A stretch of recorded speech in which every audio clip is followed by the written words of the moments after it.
on a eu, et c'est là où c'est une synthèse incroyable, sur ce 14 juillet, on a eu le matin la révolution potentielle et on a eu le soir la contre-révolution certaine.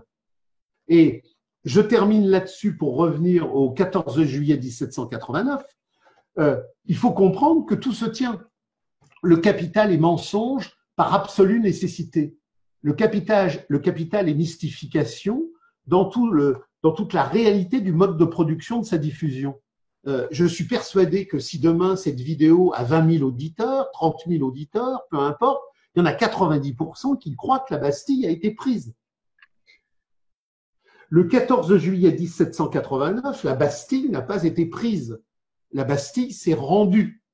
Parce que la révolution de 1789, qui est une révolution capitaliste de transformation sociale de l'aliénation, c'est un conflit entre deux classes de la domination. Le prolétariat ne surgira dans sa puissance révolutionnaire qu'à partir de 1844. Et la paysannerie communiste de toutes ces jacqueries incendiaires, elle a disparu entre le XVIe et le XVIIIe siècle avec la révolution de la rente foncière à partir de la Fronde. La paysannerie du XIIIe, du XIVe ou du XVe siècle, c'est une paysannerie communeuse qui est structurée sur ces communaux et qui conteste l'argent, la bourgeoisie, le fisc, l'Église. Mais au fur et à mesure que le mouvement de la rente foncière féodale est absorbé par la rente foncière de la valeur d'échange capitaliste, on aboutit au XVIIe et au XVIe siècle à une modification complète de la géographie du sol et des réalités paysannes. Les grandes insurrections paysannes qu'on a connues, par exemple, au moment de Richelieu, elles disparaissent. Sous Louis XV, elles ne sont plus possibles parce que toute cette communauté paysanne progressivement s'est érodée et qu'on est aux portes de la marchandise moderne. On est aux portes de la marchandise moderne.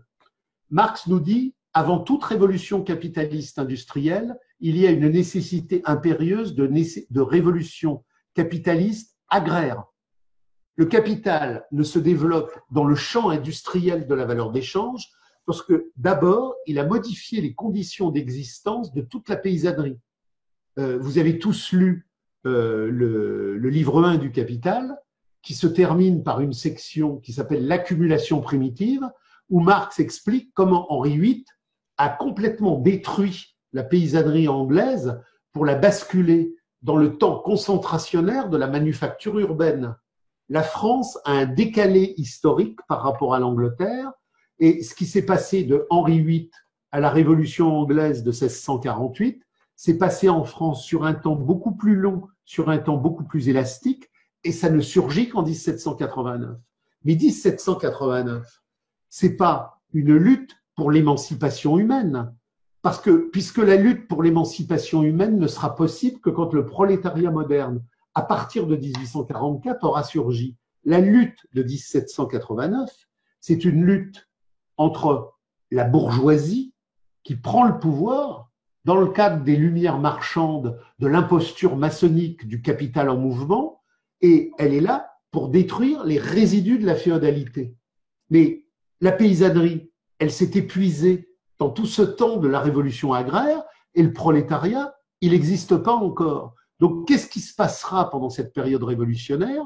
On aura les derniers communaux à travers la Vendée, à travers les Chouans, qui surgiront, mais qui sont condamnés à mort par le mouvement de l'histoire. Et Babeuf, homme de critique communiste, en fera l'explication radicale à partir du concept de populicide. Et dans le même temps, on aura la bourgeoisie capitaliste des Lumières marchandes qui prendra le pouvoir, qui, à travers la Gironde, à travers la montagne, exterminera les sections sans culottes radicales de pré-prolétaires, les plébéiens, les artisans du faubourg. Les artisans du faubourg ne sont pas des prolétaires. Ils ne peuvent pas aboutir historiquement parce que leur force de classe est totalement immature.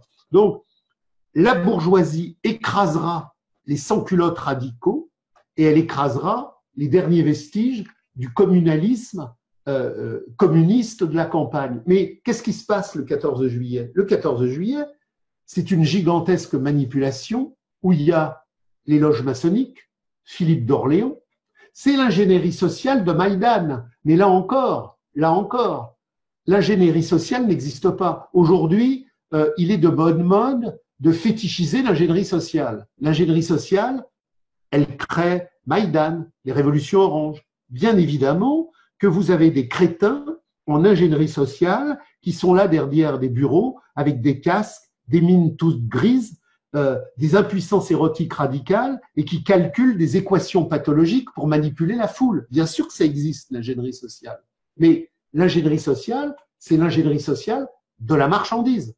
Et le pouvoir maçonnique de Philippe d'Orléans dans les journées de juillet 1789, c'est pas les loges maçonniques qui magouillent le complot de la prise de la Bastille.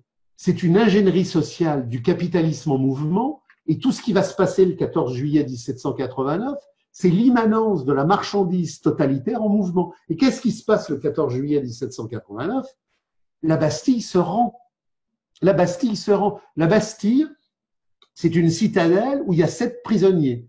Il y a 2 fous, il y a 3 faussaires et il y a 2 droits communs. Et une fois qu'on aura pris la Bastille et qu'on aura dit la Bastille c'est fini, ceux qui auront pris la Bastille, entre guillemets, remettront les mecs au trou. Donc, c'est un imaginaire, c'est un fantasme qui doit soi-disant dénoncer l'arbitraire de l'Ancien Régime.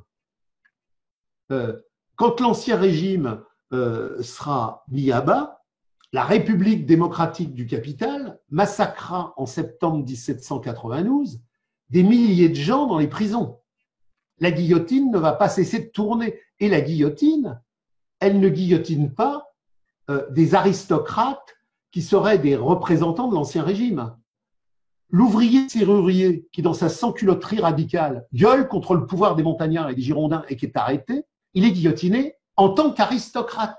Le terme aristocrate dans la grande guillotinerie, ça ne signifie pas que vous avez un titre de noblesse. Ça veut dire que vous êtes désigné du point de vue des conflits de classe comme aristocrate parce que le pouvoir dictatorial de la bourgeoisie vous désigne comme aristocrate.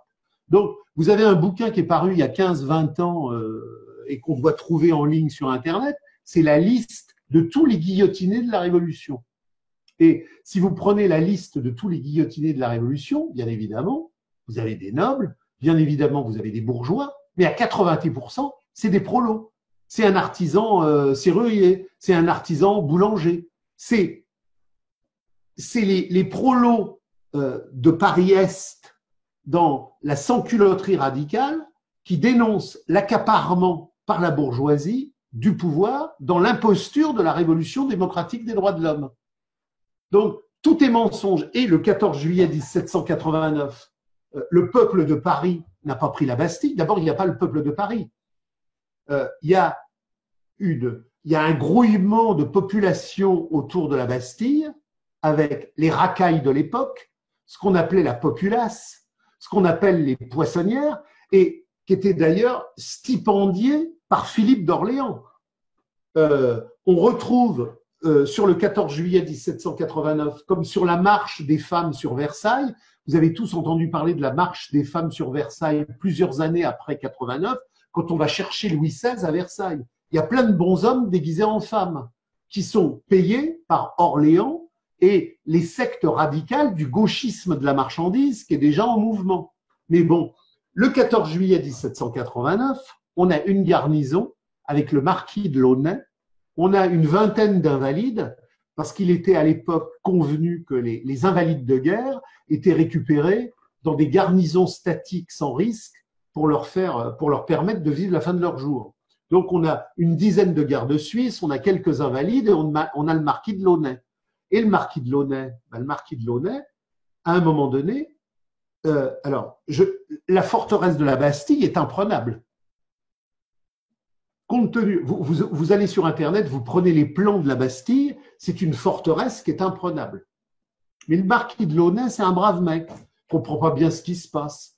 Il lit le monde de l'époque. C'est un gaucho marchand qui aurait aimé les réfugiés de l'époque. C'est un brave mec de gauche. Et le marquis de Launay, il se dit, je vais ouvrir les portes. Et il dit, j'ouvre les portes, mais vous nous laissez la vie sauve. Et toute la faune des impostures du Maïdan du 14 juillet 1789, Philippe d'Orléans, le Soros de l'époque, on fait rentrer une faune abrutie et avinée, et qu'est-ce qui va se passer? On va flinguer les invalides, on va flinguer les gardes suisses et on va découper la tête du marquis de Launay avec un couteau. On va le guillotiner vivant avec un couteau. Voilà ce que c'est que le 14 juillet 1789. On n'a pas pris la Bastille. Le marquis de Launay, qui était un brave bougre dans l'idéologie du temps dominant, il a ouvert les portes et on a massacré tout le monde.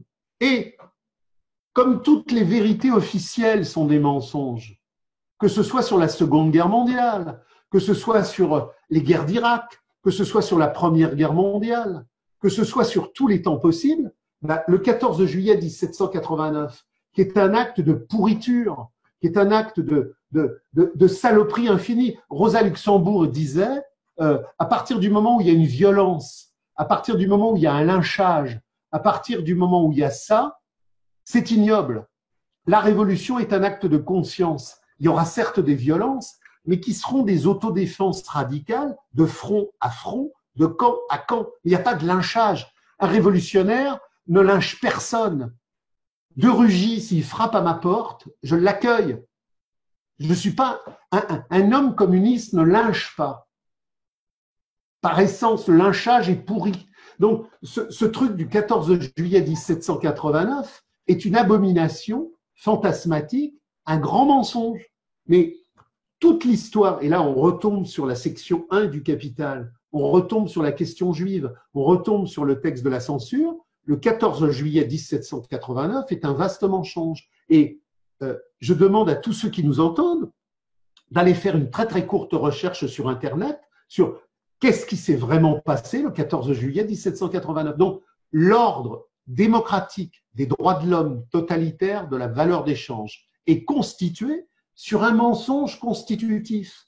On n'a jamais pris la Bastille. À la Bastille, il n'y avait pas de prisonniers. Et quand on a pris la Bastille, les prisonniers qu'on avait mis dehors, le soir même, on les a foutus à Vincennes en prison parce que le fou dans la rue, il servait à rien. Les faussaires, on les a remis là. C'est-à-dire que c'est une gigantesque mystification, mais c'est une mystification importante qui doit être creusée parce que par-delà la chronologie toute courte de ce 14 juillet, on a tout le mensonge de la Révolution française, on a tout le mensonge de la démocratie, et à un moment donné, je fais tilt, et je pense à ce qui se passe aujourd'hui par rapport à toutes les impostures qui sont mises en marche, et j'ai un tilt par rapport à un de mes correspondants, les Philippines.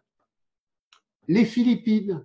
Philippines, 1880-1900, dans le cadre de toute une série d'opérations militaires, industrielles, totalitaires, les États-Unis, grande puissance démocratique de la valeur d'échange, vont exterminer pratiquement 2 millions de Philippins, femmes et enfants compris, parce que au moment où les États-Unis expulsaient l'Espagne de son vaste empire qui, de Cuba jusqu'à l'Asie, avait rayonné pendant des siècles, ils ont dit aux Philippins, on vous aide dans votre guerre d'indépendance, et à partir du moment où les Philippins ont autonomisé leur territoire contre l'Espagne, les Américains ont pris le pouvoir aux Philippines.